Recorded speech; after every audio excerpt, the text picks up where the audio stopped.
Yes.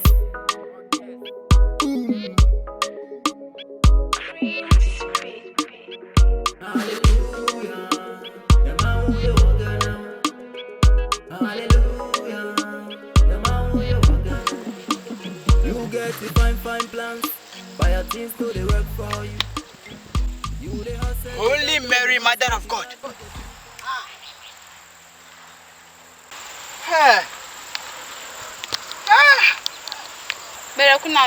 Wow, upo gbonto hala ba ma udora ikola tifo. What? Ako mereku me na fi de pan lo na de no na fon kaba kaba. Oh, aleke mo gbode upon tuji zona ha ole ba makule nya state a woni ba dwa gbe la fuma. Oh, nya pa. Ela. Wow. Okay. Kele kana gbe. Oh. Nya afuma kra me na nya de sebo kele ni me ya koma. Oh, kama me la shnya show for like the no for the for na ko fi chepa aglemo majida fi ko chumlo mo ko chuvol. Afuma Megan of man no. Oye te papa la ba estate na lo nya ba no ma dwa gbe la fuma. Oh, like me jiba na ba chumla afuma ko. Bye bye.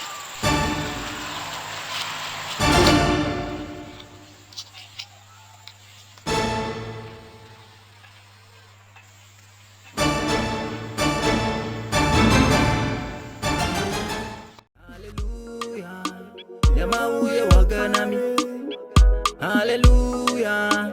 Yamauye waganami. Hallelujah.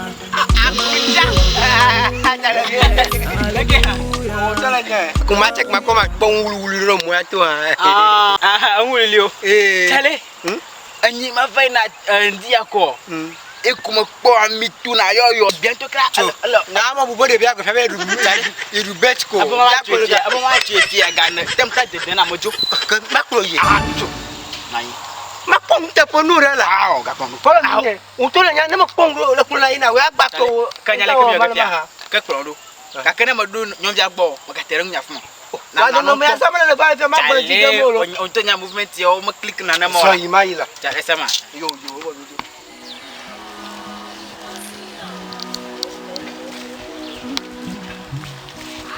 Chale to e be la ko ho mafia. Tani ye kpolo fia ba gbleng mo to ya mo click na ga gbleng mo na. Adzalegbe. Yeah.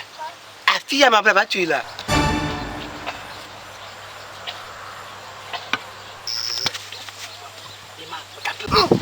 To me gayo.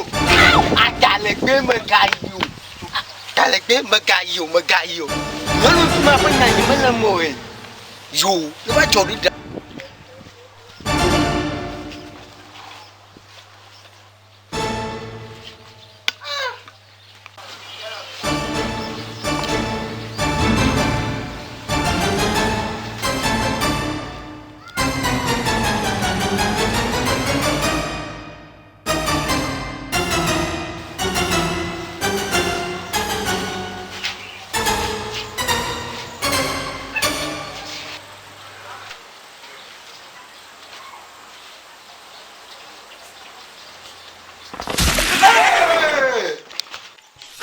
Jesus is Lord.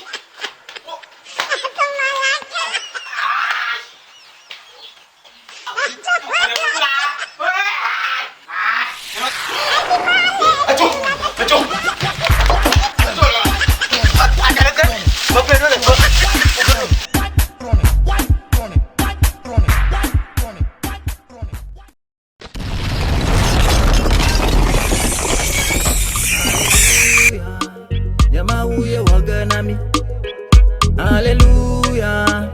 Yamauye waganami.